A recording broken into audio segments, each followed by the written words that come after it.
사무엘기 하 9장. 하루는 다윗이 물었다. 사울의 집안에 살아남은 사람이 있느냐? 요나단을 보아서라도 남아있는 자손이 있으면 잘 보살펴주고 싶구나. 마침 사울의 집안에서 종노릇하는 시바라는 사람이 있어서 사람들이 그를 불러 다윗에게로 데리고 왔다.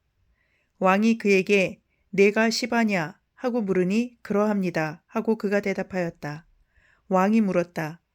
사울의 집안에 남은 사람이 없느냐? 있으면 내가 하나님의 은총을 그에게 베풀어 주고 싶다. 그러자 시바가 왕에게 대답하였다. 요나단의 아들이 하나 남아 있습니다. 두 다리를 접니다. 왕이 그에게 물었다. 그는 지금 어디에 있느냐? 시바가 왕에게 대답하였다.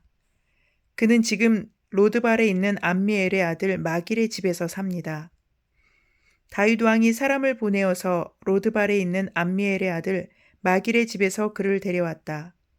사울의 손자이며 요나단의 아들인 무비보셋은 다윗에게 와서 엎드려 절하였다.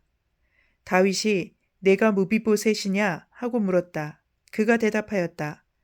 예, 임금님의 종 무비보셋입니다. 다윗이 그에게 말하였다. 겁낼 것 없다. 내가 너의 아버지 요나단을 생각해서 내게 은총을 베풀어 주고 싶다. 너의 할아버지 사울 임금께서 가지고 계시던 토지를 너에게 모두 돌려주겠다. 그리고 너는 언제나 나의 식탁에서 함께 먹도록 하여라. 무비보셋이 엎드려 아뢰었다. 이 종이 무엇이기에 죽은 개나 다름없는 저를 임금님께서 이렇게까지 돌보아 주십니까? 다윗 왕은 사울의 종 시바를 불러서 일렀다. 사울과 그의 온 집안이 가졌던 모든 것을 내가 이제 너의 상전의 손자인 무비보셋에게 주었다. 그러니 너는 너의 아들들과 종들과 함께 모두 그 땅을 갈고 거두어서 너의 상전의 집안이 먹을 양식을 되도록 하여라. 그러나 너의 상전의 손자인 무비보셋은 언제나 나의 식탁에서 음식을 먹을 것이다. 시바에게는 아들 15과 종 20명이 있었다. 시바가 왕에게 대답하였다. 높으신 임금님께서 이 종에게 명령하신 그대로 이 종이 모두 하겠습니다. 그리하여 무비보셋은 왕자들과 다름없이 언제나 다윗 왕의 식탁에서 음식을 먹었다. 무비보셋에게는 미가라는 어린 아들이 하나 있었다.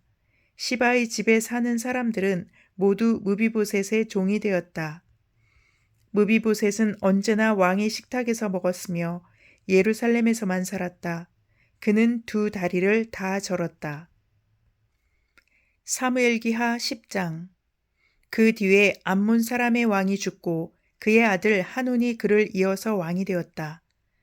다윗은 하눈의 아버지 나하스가 나에게 은혜를 베풀었으니 나도 나하스의 아들 하눈에게 은혜를 베풀어야겠다 하고서 신하들을 보내어 고인에게 조의를 표하게 하였다. 그래서 다윗의 신하들이 암몬 사람의 땅에 이르렀다. 그러나 암몬 사람의 대신들이 자기들의 상전인 하눈에게 말하였다. 다윗이 임금님께 조문사절을 보낸 것이 임금님의 부친을 존경하기 때문이라고 생각하십니까? 오히려 이 도성을 두루 살피고 정탐하여 함락시키려고 다윗이 임금님께 자기의 신하들을 보낸 것이 아닙니까? 그래서 한우는 다윗의 신하들을 붙잡아서 그들의 한쪽 수염을 깎고 입은 옷 가운데를 도려내어 양쪽 엉덩이가 드러나게 해서 돌려보냈다. 사람들은 이 일을 다윗에게 알렸다. 조문사절이 너무나도 수치스러운 일을 당하였으므로 다윗 왕은 사람을 보내어 그들을 맞으며 수염이 다시 자랄 때까지 여리고에 머물러 있다가 수염이 다 자란 다음에 돌아오라고 하였다. 암몬 사람들은 자기들이 다윗에게 미움을 사게 된 줄을 알았다. 암몬 사람들은 사람을 보내어서 벳 르홉의 시리아 사람과 소바의 시리아 사람에게서 보병 2만 명과 마가의 왕에게서 1,000명과 돕 사람들에게서 12,000명을 용병으로 고용하였다.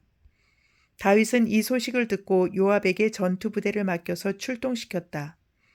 암몬 사람도 나와서 성문 앞에서 전열을 갖추었으며 소바와 르홉의 시리아 사람들과 돕과 마아가의 용병들도 각각 들녘에서 전열을 갖추었다. 요압은 적이 자기 부대의 앞뒤에서 전열을 갖추어 포진한 것을 보고 이스라엘의 모든 정예병 가운데서 더 엄격하게 정예병을 뽑아서 시리아 군대와 싸울 수 있도록 전열을 갖추었다.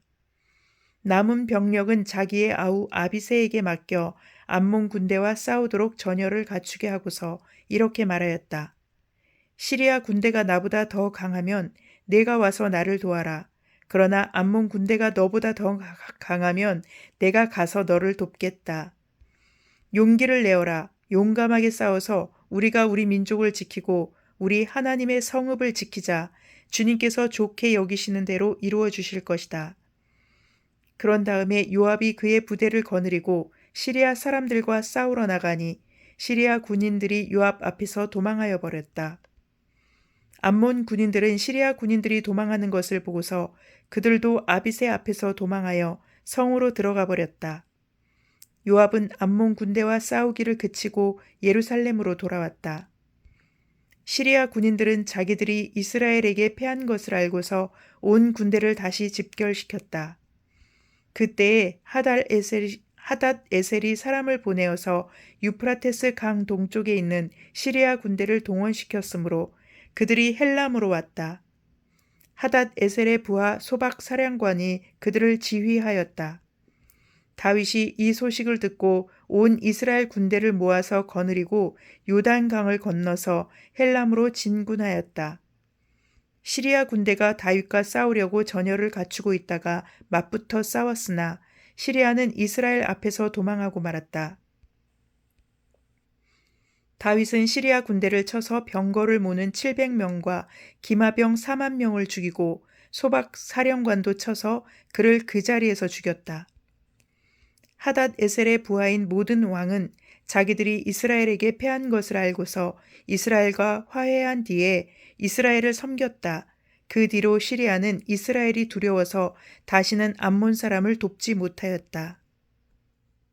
사무엘기하 11장. 그 다음 해 봄에 왕들이 출전하는 때가 되자 다윗은 요압에게 자기의 부하들과 온 이스라엘의 군인들을 맡겨서 출전시켰다. 그들은 암몬 사람을 무찌르고 라빠를 포위하였다. 그러나 다윗은 예루살렘에 머물러 있었다.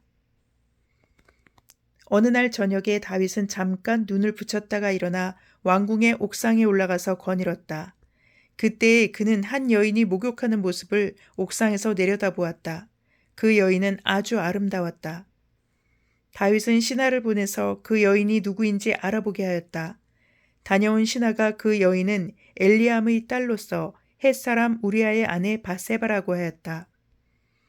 그런데도 다윗은 사람을 보내어서 그 여인을 데려왔다. 바세바가 다윗에게로 오니 다윗은 그 여인과 정을 통하였다.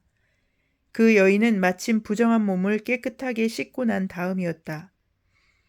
그런 다음에 바세바는 다시 자기의 집으로 돌아갔다. 얼마 뒤에 그 여인은 자기가 임신한 것을 알고 다윗에게 사람을 보내서 자기가 임신하였다는 사실을 알렸다.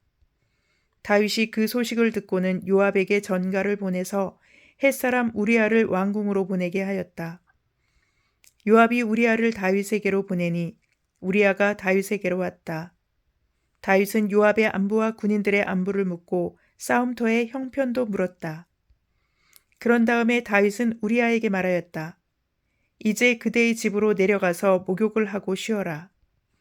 우리아가 어전에서 물러가니 왕은 먹을 것을 함께 딸려서 보냈다. 그러나 우리아는 자기 상전의 종들과 함께 대궐 문간에 누워서 자고 자기 집으로는 내려가지 않았다. 다윗은 우리아가 자기 집으로 내려가지 않았다는 말을 듣고 원정길에서 돌아왔는데 왜 집으로 내려가지 않는지를 우리아에게 물었다. 우리아가 다윗에게 대답하였다. 언약궤와 이스라엘과 유다가 모두 장막을 치고 지내며 저의 상관이신 요압 장군과 임금님의 모든 신하가 벌판에서 진을 치고 있습니다. 그런데 어찌 저만 홀로 집으로 돌아가서 먹고 마시고 나의 아내와 잠자리를 같이 할 수가 있겠습니까? 임금님이 확실히 살아계심과 또 임금님의 생명을 걸고 맹세합니다. 그런 일은 제가 하지 않겠습니다. 다윗이 우리아에게 말하였다. 그렇다면 오늘은 날도 저물었으니 여기에서 지내도록 하여라. 그러나 내일은 내가 너를 보내겠다. 그리하여 우리아는 그날 밤을 예루살렘에서 묵었다. 그 다음 날 다윗이 그를 불러다가 자기 앞에서 먹고 마시고 취하게 하였다. 그러나 저녁 때에 그는 여전히 왕의 신하들과 함께 잠자리에 들고 자기 집으로는 내려가지 않았다. 다음 날 아침에 다윗은 요압에게 편지를 써서 우리아의 편에 보냈다. 다윗은 그 편지에 다음과 같이 썼다. 너희는 우리아를 전투가 가장 치열한 전선으로 앞세우고 나아갔다가 너희만 그의 뒤로 물러나서 그가 맞아서 죽게 하여라. 요압은 적의 성을 포위하고 있다가 자기가 알고 있는 대로 적의 저항 세력이 가장 강한 곳에서 우리아를 배치하였다. 그 성의 사람들이 나가서 요압의 군인들과 싸우는 동안에 다윗의 부하들 쪽에서 군인 몇 사람이 쓰러져 죽었고 그때에 햇사람 우리아도 전사하였다. 요압이 다윗에게 사람을 보내서 전쟁의 상황을 모두 전하였다. 요압은 전령에게 이렇게 지시하였다. 내가 이번 전쟁의 상황을 모두 임금님께 말씀드리고 났을 때에 임금님이 화를 내시며 내게 말씀하시기를 너희가 왜 그토록 성에 가까이 가서 싸웠느냐? 적의 성벽 위에서 적병들이 활을 쏠 줄도 몰랐단 말이냐? 여룻베셋의 아들 아비멜렉을 누가 쳐서 죽였느냐? 어떤 여자가 성벽 위에서 그의 머리 위로 맷돌 윗짝을 던져서 그가 데베스에서 죽지 않았느냐? 그런 것을 알면서 너희가 무엇 때문에 그토록 성벽 가까이에 갔느냐 하시면 너는 임금님의 부하 햇사람 우리아도 죽었습니다. 하고 대답하여라. 전령이 떠나 다윗에게 이르러서 요압이 심부름을 보내면서 일러준 말을 모두 전하였다. 전령은 다윗에게 이렇게 말하였다. 우리의 적은 우리보다 강하였습니다. 적이 우리와 싸우려고 평지로 나왔으므로 우리는 적들을 성 안으로 밀어 넣으려고 성문 가까이까지 적들을 밀어붙였습니다. 그때에 성벽 위에 있는 적들이 임금님의 부하들에게 활을 쏘았습니다. 그래서 임금님의 부하들 가운데서 몇 사람이 죽었고 임금님의 부하인 햇사람 우리아도 죽었습니다. 그러자 다윗이 전령에게 말하였다. 너는 요압에게 칼은 이 편도 죽이고 저 편도 죽이기 마련이니 이번 일로 조금도 걱정하지 말라고 전하여라. 오히려 그 성을 계속 맹렬히 공격하여서 무너뜨리라고 전하여 요압이 용기를 잃지 않도록 하여라. 우리아의 아내는 우리아가 죽었다는 소식을 듣자 자기의 남편을 생각하여 슬피 울었다. 애도하는 기간이 지나니 다윗이 사람을 보내어서 그 여인을 왕궁으로 데려왔다. 그 여인은 이렇게 하여서 다윗의 아내가 되었고 그들 사이에서 아들이 태어났다. 그러나 주님께서 보시기에 다윗이 한 이번 일은 아주 악하였다. 시편 110편. 주님께서 내 주님께 말씀하시기를 내가 너의 원수들을 너의 발판이 되게 하기까지 너는 내 오른쪽에 앉아 있어라 하셨습니다. 주님께서 임금님의 권능의 지팡이를 시온에서 하사해 주시니 임금님께서는 저 원수들을 통치하십시오. 임금님께서 거룩한 산에서 군대를 이끌고 전쟁터로 나가시는 날에 임금님의 백성이 즐거이 헌신하고 아침 동이 틀 때에 새벽 이슬이 맺히듯이 젊은이들이 임금님께로 모여들 것입니다. 주님께서 맹세하시기를 너는 멜기세덱을 따른 영원한 제사장이다 하셨으니 그 뜻을 바꾸지 않으실 것입니다. 주님께서 임금님의 오른쪽에 계시니 그분께서 노하시는 심판의 날에 그분께서 왕들을 다 쳐서 흩으실 것입니다. 그분께서 문 나라를 심판하실 때에 그 통치자들을 치셔서 그 주검을 이 땅 이곳저곳에 가득하게 하실 것입니다. 임금님께서는 길가에 있는 시냇물을 마시고 머리를 높이 드실 것입니다. 아멘.